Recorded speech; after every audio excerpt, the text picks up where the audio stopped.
አንድ ሰው ነበርና ሰባኪ ነው እና እድሜ ዘመኑ እንደዚህ ስሜት ተሰምቶት አያውቅም።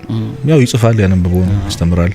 አንድ ቀን ሲጸልይ የሆነ ብርሃን አየ፣ ሰማይ ተከፍቶ ለመጀመሪያ ጊዜ ቢወጡ ማስታወሻውን ወጥቶ መጻፍ ጀመረ። ጠፋ። እድሜ ዘመኑን አለቀሰ፣ አላገኘውም ያን ነገር።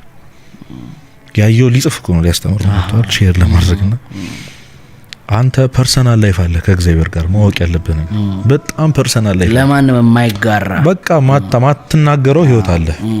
እሱን ሚሳውት አታርጉ ነው ምለው እና ሁሉን ነገር ሼር መደረግ የለበትም። እኔ አሁን ሰውን ኢንስፓየር ማድረግ በእርግጥ እንዴ መሰላ ዌውን መቀየር ትችላለህ።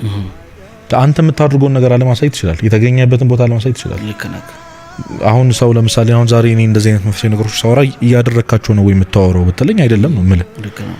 ምንድነው መከራከሪያ ነጥብህ ታዲያ? ማታወራው ለምን ትኖራለህ ብትለኝ ቅዱስ አፈወርቅ መንፈሳዊ ህይወትን ጥሩ ነገሮችን ባታረጋቸው እንኳን ቢያንስ እስኪ ባፍህ አወድሳቸው።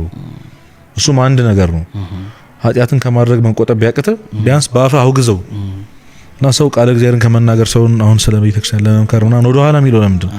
አራኒ የቱን ኖር ምናምን ነው የሚለው። ይሄ ከአገልግሎት ወደ ኋላ እንዲያረግ ሰዎችን ከመመለስ ነፍሳትን ወደ እግዚአብሔር እንዲቀርቡ ከማድረግ ወደ ኋላ እንዲያረግ አይደለም። ግን መምከር ትችላለህ እኮ መጻፍ ትችላለህ፣ በጣም ብዙ ነገር ማድረግ ትችላለህ።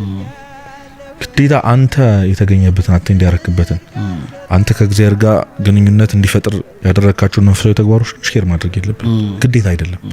ያ ለሰው እኮ ይጠቅማል። አሁንም ቢሆን እያወራን ያለነው አንተ ሼር ስለምታደርገው ሰው ሼር ስለምታደርጊው